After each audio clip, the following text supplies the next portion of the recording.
This is Jeff Timberell, Director of the Southwest Florida Real Estate Investment Association, here to talk about real-world real estate investing Part 1. This is going to be the first video in a longer series of videos. This mirrors presentations we have been doing in the Southwest Florida REIA for the last 3 months.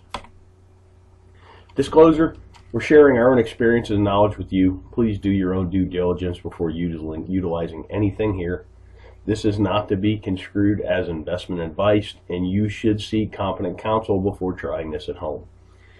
In the past 3 years, we've assisted and advised and had ownership interests in several private equity entities that employed over $14 million in capital in the Florida market, which gave us not only unique insight as to the amount of business we've done, it also gave us some great insight into how institutionalized investors employ capital.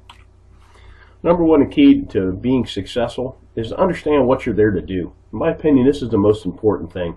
There's so many people running around the world. There's a lot of people wanting to run around and try and do real estate investing. They take courses, they read books, they go to meetings, but they really don't know what they're there to do. They really haven't spent that critical time understanding what you're here to do, what's your mission, what's your goals. I mean, without having any goals, it's hard to achieve any goals, if that makes any sense. From our experience, the clearer the plan you have, you will be able to operate with a margin of safety. And that's the key word in this business, a margin of safety, because the ones that survive, last, and grow true wealth are the ones that don't make mistakes or make mistakes that you can recover from.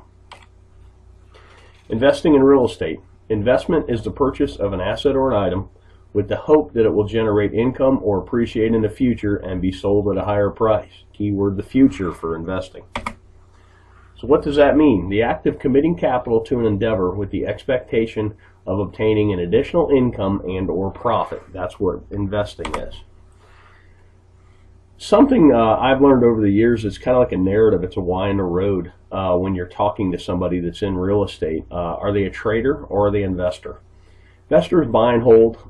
They get a return from the assets they own. Traders wholesale. Traders fix and flip. Nothing wrong with it. I do it. I've done it in the past. I'm trying to do it again today. I'm doing a marketing campaign as we speak, looking for contracts to wholesale. With that said, it's two different narratives and even two different valuation processes, investor versus trader. You need to recognize the difference between the two. Basic questions for an investor. How much capital are you employing? What's your desired rate of return? When are you going to need this capital back?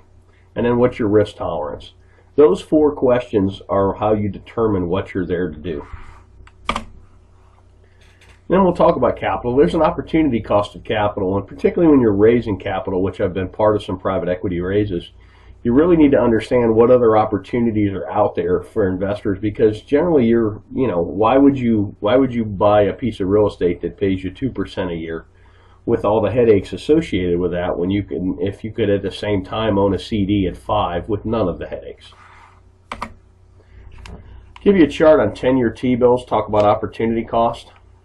You can really see the recession, the Lehman Brothers crash really killed yields, but it's killed yields no matter what. I mean, pretty much at the time I'm talking about this, yields for a 10-year T-bill are bouncing between 2.6 and 2.8%. That's a terrible yield, particularly with the amount of money they're printing.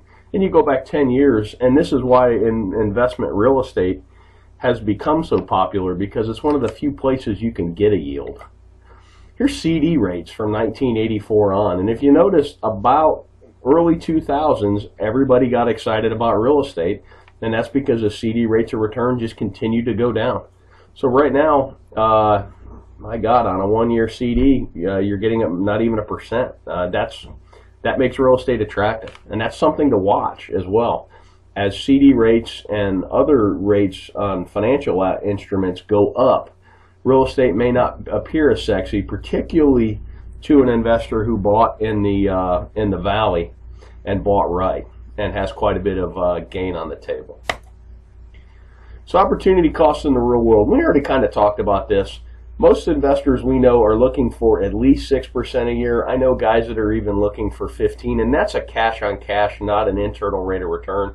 That would be a whole nother video that could be a whole day's worth, understanding the difference between the two.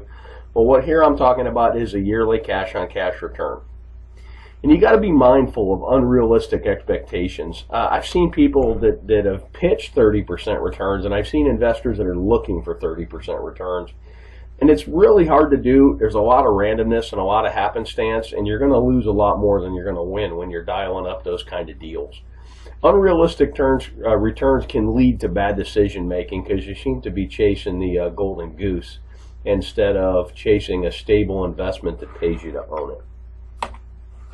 Let's talk about risk tolerance. These are two great quotes by Warren Buffett. And risk tolerance is really age dependent and your financial situation dependent as well. But here's a great quote. Look at the market fluctuations as your friend rather than your enemy.